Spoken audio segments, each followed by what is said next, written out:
நேர்களே, இன்றைக்கு நாம பார்க்கிறது 2026 தமிழ்நாட்டு சட்டசபை தேர்தலில் திமுக தலைமையில் இந்தியா அலைன்ஸ், அதே போன்று அதிமுக தலைமை என்டிஏ, அதை போல சீமான், நாம் தமிழர், தாவேகா, இப்படி 4 முனை போட்டி.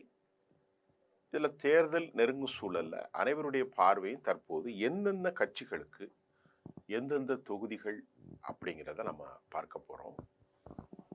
மிக முக்கியமாக பார்க்கிறது, தமிழ்நாட்டில் ஆளக்கூடிய திராவிட முன்னேற்ற கழகம் திமுக. இது ஒரு புறம் இருக்க, திமுகவும் அதனுடைய கூட்டணி கட்சிகளும் எவ்வளவு தொகுதிகளை ஒதுக்கும் என்ற கேள்விக்கு தற்போது ஓரளவுக்கு விடை நமக்கு கிடைத்திருக்கிறது.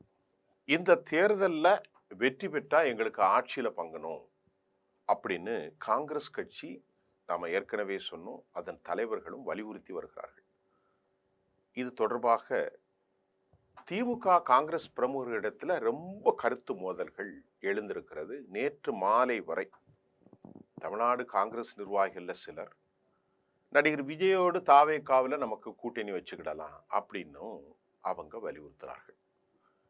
இந்த நிலையில காங்கிரஸ் கமிட்டி நிர்வாகிகளோடு ராகுல் காந்தி, மல்லிகார்ஜுன குர்கே, அதை போன்று வேணுகோபால் ஆகியோர் டெல்லியில பேச்சுவார்த்தை நடத்தினதையும் நாம வெளியிட்டிருக்கிறோம். இது பொது வெளியில யாரும் கருத்து தெரிவிக்க கூடாது என 2 கட்சி தலைமையும் ஓப்பனா அவருடைய தொண்டர்களுக்கு உத்தரவு போட்டதையும் நாம பார்க்கிறோம்.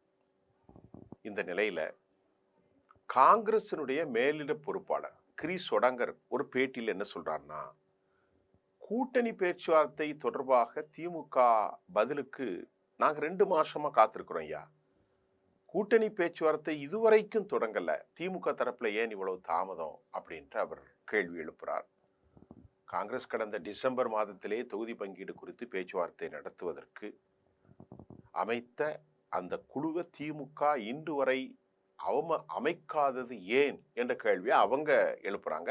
காங்கிரஸின் தரப்பில் ஏற்கனவே காங்கிரஸ் திமுகவினுடைய தற்போது நடைபெறுகிற இந்த மோதல், கிரீஷ் சொடாகரின் கருத்தும் தமிழ்நாட்டு அரசியல்ல அவங்களுக்குள்ள பெரிய சர்ச்சையை ஏற்படுத்தி இருக்கிறது. இந்த சர்ச்சைக்கு முற்றுவைக்கல தான் திமுக துணை பொதுச் செயலாளரும் மக்களவை உறுப்பினரும் தூத்துக்குடி நாடாளுமன்ற உறுப்பினருமாகிய கனிமொழி காங்கிரசுடைய மூத்த தலைவரை டெல்லியில போய் சந்திச்சாங்க. 40 நிமிஷம் பேசினதை நாம ஏற்கனவே சொல்லியிருந்தோம். இப்ப அந்த கூட்டணியுடைய விவகாரத்துல தொகுதி பங்கீடு, தேர்தல் அறிக்கையில் தேசிய அளவிலான சில அம்சங்களை சேர்க்கிறது, நிர்வாகிகளின் மோதல், இதெல்லாம் கனிமொழியும் திரு ராஜீவும் ராகுலும் ஆலோசித்திருக்கிறார்கள். அதுல காங்கிரஸ் வைத்த கோரிக்கை என்னன்னா, எங்களுக்கு தமிழ்நாட்டில் கடந்த சட்டப்பேரவை தொகுதியில் 25 தொகுதிகள் காங்கிரஸ் கட்சிக்கு ஒதுக்கப்பட்டது. இந்த முறை காங்கிரஸ் கட்சிக்கு ஆட்சியில் பங்கு ராகுல் காந்தி வலியுறுத்தியதாக கூறப்படுது. மேலும் 41 சட்டசபை தொகுதிகள் எங்களுக்கு தாங்க, ராகுல் காந்தி 22 ராஜ்யசபா சீட்டும் உள்ளாட்சி தேர்தலில் 20% இட வேண்டும் என ராகுல் கேட்டிருக்கார். கேட்ட உடனே இந்த பேச்சை கேட்ட கனிமொழி கடும் அதிர்ச்சி அடைந்துட்டார். என்ன இப்படி கேட்கிறார் அப்படின்ட்டு. 41 சீட்டு, 2 ராஜ்யசபா சீட்டு, உள்ளாட்சியில லோக்கல் பாடி எலெக்ஷன்ல 20%. கனிமொழி கடும் அதிர்ச்சி அடைந்த நிலையில, இங்க பாருங்க ராகுல் சார், ஆட்சியில பங்கு என்பதை தற்போதைய அளவுல நாம ஏற்க முடியாது. சட்டப்பேரவை தொகுதியில கடந்த முறையை விட 2 கூடுதலாக ஒதுக்கலாம், 27 வரைக்கும் உங்களுக்கு கொடுக்கலாம். ஆனா அப்படி ஆட்சியில பங்கெல்லாம் கிடையாது அப்படின்ற மாதிரி கனிமொழி திமுகவின் தலைமை செய்தியை கன்வே பண்ணாரு. இந்த நிலையில காங்கிரஸ் கடைசியா 28 சட்டப்பேரவை தொகுதிகளும் 2 ராஜ்யசபா சீட்டும் 20% லோக்கல் பாடி எலெக்ஷன்ல எங்களுக்கு ஒதுக்குங்க அப்படின்னு கூறியதாக செய்திகள் இப்போது நமக்கு கிடைச்சிருக்கிறது. மேலும் இந்த கருத்து வேறுபாடெல்லாம் மறந்து 2 கட்சிகளும் இணைந்து பணியாற்றணும்னு ராகுல் இடத்துல கனிமொழி அவங்க தன் கருத்தை வச்சிருக்கிறாங்க. கனிமொழியும் ராகுலும் இப்போது பேசியிருக்கக்கூடியது ஒரு தற்காலிகமாக ஓரளவிற்கு அந்த டென்ஷனை டீக்ரேட் பண்ணும், அல்லது தள்ளும், அல்லது பதட்டத்தை குறைக்கும்.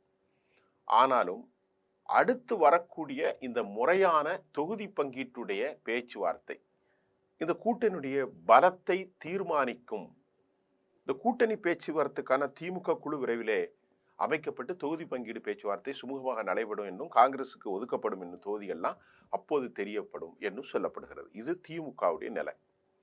இப்ப அதிமுகவில் எடப்பாடி பழனிசாமி தரப்பு கடும் பிரவிவாதம். இப்ப பாஜகவோடு நெருக்கம் காரணமாக ராமதாஸ் தரப்புக்கு அங்கு கதவுகளை ஷட் டவுன் பண்ணிட்டாங்க. அதான் புள்ள போயிட்டாப்ல அன்புமணி. அதே போல திமுக கூட்டணியில விசிகேயினுடைய நேரடி எதிர்ப்புனால பழைய கசப்பான அந்த அனுபவத்தையும் ராமதாஸுக்கு இடம் தொடர்ந்து மறுக்கப்படுது. இந்த சூழ்நிலையில நேற்று பேசும்போது பேசுறோம், பேசி கொண்டிருக்கிறோம், பேசுவோம் அப்படின்ட்டு பெரியவர் தெளிவாக தான் பேசினார். இப்போ இந்த நிலையில ராமதாஸ் சிக்கி இருக்கிறாரு. இப்ப அவர் என்ன சொல்றாருன்னா, அடுத்து என்ன செய்வதென்று அவருடைய மக ஸ்ரீ காந்திமதி கட்சியினுடைய சீனியர் தலைவர்கள் கோப்பா மணி, ஜி.கே. மணி இவர்களோடு பெரியவர் ராமதாஸ் ஐயா அவர்கள் ஆலோசனை நடத்துறாராம். நடத்தி பாமக கோட்டையாக கருதப்படும் வட மாவட்டங்கள்ல நாம தனித்து போட்டிட்டு பலத்தை நிற்பதா, அப்படி இல்லைன்னா தாவேகாவோடு கூட்டணி அமைப்பதா, இப்படியும் பேசுறாங்க. ஏன்னா திமுக ரொம்ப ஸ்டாண்டா இருந்தாச்சுன்னா நம்முடைய தொல் திருமாவளவனை மீறி திமுக எடுக்க முடியாது. எடுத்தா அவங்க தற்கொலைக்கு சமம். அதனால மணியும் காந்திமதியும் பெரியவரும் சேர்ந்து எல்லா இடத்துலையும் நம்ம பலத்தை நிரூபிப்போம், அண்ணனை தம்பியை தோற்கடிப்போம் அப்படின்ன மாதிரி அப்பாவும் மகளும் மணியும் அருள்மணியும் சேர்ந்து எடுத்திருக்கலாம். பேச்சுவார்த்தை போகுது, இந்த டாக்கிங் அவர்களுக்குள்ள. இந்த நிலையில தனித்து போட்டியிடுவது தேர்தலுடைய வெற்றியை பாதிக்கும் என்பதால் நிர்வாகிகள் அதற்கு பச்சை கொடி காட்டல. அது சரி வராத ஐயா. இப்ப என்ன செய்யறது அப்படின்னா, இருக்கிற ஒரே சான்ஸ் திமுக தான். அதிமுக சேர வாய்ப்பு கிடையாது. அதனால திமுக கூட்டணியில இணைவதற்கு முயற்சி எடுத்து தைலாபுரம் தரைப்பு என்ன சொல்லியிருக்கிறாரு, தாவேகா பக்கம் செல்வது என சில முடிவு எடுத்திருப்பதாகவும் சொல்லப்பட்டாலும் அதுவும் உறுதி இல்லை. இதுக்கு இடையில பெரியவர் என்ன செஞ்சிருக்காரு, செய்தி தான் எல்லாமே. திமுகவினுடைய முக்கிய புள்ளி, அதாவது யாரு, ஏவா வேலு மூலம் முதல்வர் ஸ்டாலினோடு பெரியவர் ராமதாஸ் பேசினாராம். பேசினோம், பேசி கொண்டிருக்கிறோம், பேசுவோம் என்று தகவல் அவரே சொன்னார். அது என்ன பேசினார் அப்படிங்கிற தகவலும் இப்பொழுது நமக்கு திமுக சார்பிலே வெளியாயிருக்கு. அதுல பெரியவர் சொன்னாராம் ஸ்டாலின், தம்பி, என்னுடைய நீண்ட கால அரசியல் அனுபவத்தை முன்வைத்த ராமதாஸ், நான் இவ்வளோ பாடுபட்டிருக்கேன், வயசு 87 ஆயிட்டு. இது எனது அரசியல் வாழ்வுல ரொம்ப ஒரு முக்கியமான தேர்தல் தருணம் ஐயா. இது ஒருவேளை எனது கடைசி தேர்தலாக கூட இருக்கலாம் அப்படின்னு கண்ணீர் மல்க உருக்கமாக சொன்னாராம். ஸ்டாலின் ஐயா இடத்துல பேசினார் போல. ஐயா அவர்கள் ஒரு கௌரவமான தொகுதிகளை எங்களுக்கு ஒதுக்குங்க அப்படின்னு கேட்டாராம். இப்ப இதற்கு பதிலளித்த மு.க. ஸ்டாலின் என்ன சொன்னாராம், இங்க பாருங்க ஐயா, இப்போது நாங்க காங்கிரஸோடு தொகுதி முரண்பாடு இதெல்லாம் பேசிக்கிட்டு இருக்கோம். இது முதற்கட்ட நிலையில் இருப்பதால் அது முடிந்ததுமே வேறு கட்சிகளை சேர்ப்பது குறித்து தெளிவான முடிவெடுக்க முடியும் அப்படின்ட்டு பெரியவருடைய கஷ்டத்தை மனசுல வச்சுக்கிட்டு தமிழக முதல்வர் பதிலளிச்சிட்டாராம்.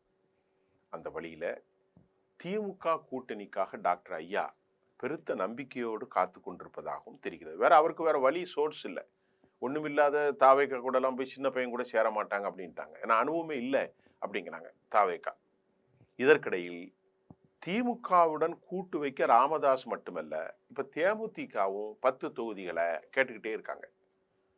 இப்ப எடப்பாடி பழனிசாமியும் சேர்த்து கொள்ள முடியாது என்றும் அவரும் 10 தர முடியாது என்று சொல்லிவிட்ட நிலையில் ஓபிஎஸும் இப்போ திமுக பக்கம் காத்து கொண்டிருக்கிறாரா, அது தெரியல. நேற்று முன்தினம் திமுக எம்பி கனிமொழி பேசும்போது என்ன சொன்னார்னா, திமுக கூட்டணியில நிச்சயமாக பல புதிய கட்சிகள் வர வாய்ப்புள்ளதாக கூறிய திருமதி கருணாநிதி, வேறு சில கட்சிகள் திமுக கூட்டணிக்குள் வரப்போறதான்னு எனக்கு தெரியாது அப்படின்னு சொல்லிட்டார். இப்ப தமிழக அரசியல்ல ஓபிஎஸ் ராமதாஸ், பிரேமாலதா, விஜயகாந்த் என பலரும் வருஷ கட்டி இப்ப திமுக பக்கம் நிற்க, செங்கோட்டையன் மெதுவா மூத்த தலைவர்களினுடைய சில முயற்சிகளை எடுத்து தாவேகா பக்கம் சிலரை இழுப்பதற்கு அவர் முயற்சி எடுக்கிறார். இது இன்னும் அரசியல்ல ஒரு பெரும் மாற்றத்தை தமிழ்நாட்டில் ஏற்படுத்த போகுது. இப்ப தமிழ்நாட்டில் வன்னியர் சமூக வாக்குகள்ல தீர்மானிக்கும் சக்தியாக இருக்கும் ராமதாஸின் இந்த நகர்வு திமுகவுக்கு கூடுதல் பலம் சேர்க்குமா, அல்லது அது தாவேகா பக்கம் வழி இல்லாமல் நம்முடைய திருமாவளவன் எதிர்ப்பதால் அது தாவேகாவுக்கு புதிய சக்திக்கு வழிவகுக்குமா நமக்கு தெரியாது. ஆனா ஓபிஎஸ் ஒரு 2% வாக்கு வைத்திருக்கிறார். 4% வாக்குகளை அவர் 2 3 வைத்தாலும் தேமுதிக எவ்வளவு வைத்திருக்குன்னு தெரியல. 2 1.5 அப்படிலாம் சொல்லப்படுது. இந்த வாக்குகள் யாருக்கு போக போறது தெரியல. இதெல்லாம் இன்னும் அடுத்த வாரங்கள்ல ரொம்ப தெளிவாக முடிவாகிறோம். தமிழ்நாட்டுடைய 5 ஆண்டு அரசியலை தீர்மானிக்கக்கூடிய இந்த தேர்தலை நம்ம பொறுத்திருந்தா பார்க்கணும்.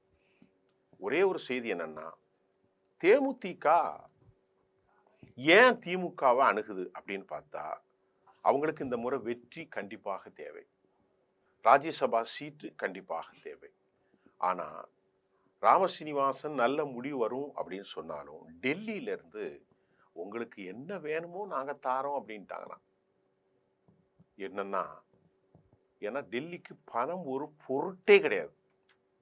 யார் வேணாலும் கொடுத்துட்டு போயிடுவாங்க. இன்னைக்கு அவங்க இருக்கிற ஸ்ட்ரென்த்துக்கு ஒரு 100 கோடியை கொடுனா தேமுதிகக்கு கொடுத்துருவாங்க. பழம் நழுகி பாலில் விழுமா? இது ஒரு கேள்வி.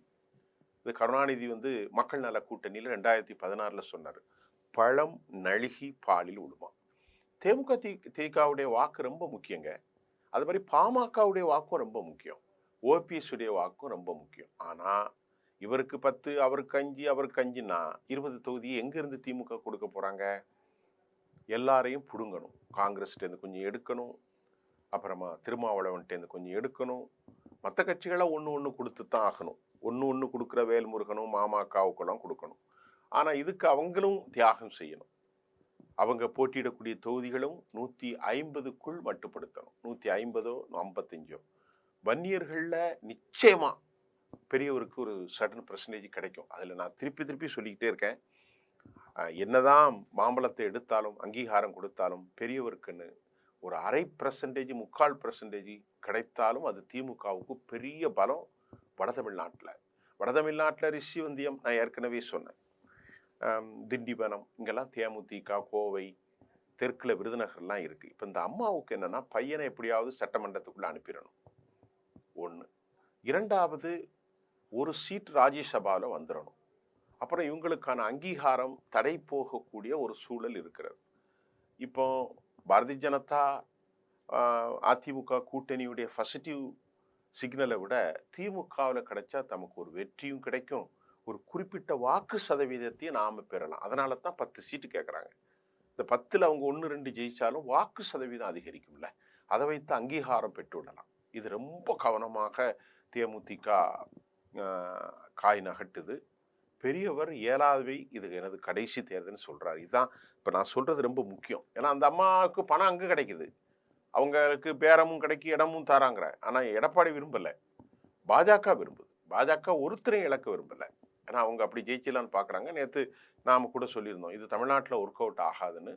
இதுதான் தற்போதைய நிலை. அடுத்த செய்திகளோடு உங்களை சந்திப்போம். நன்றி.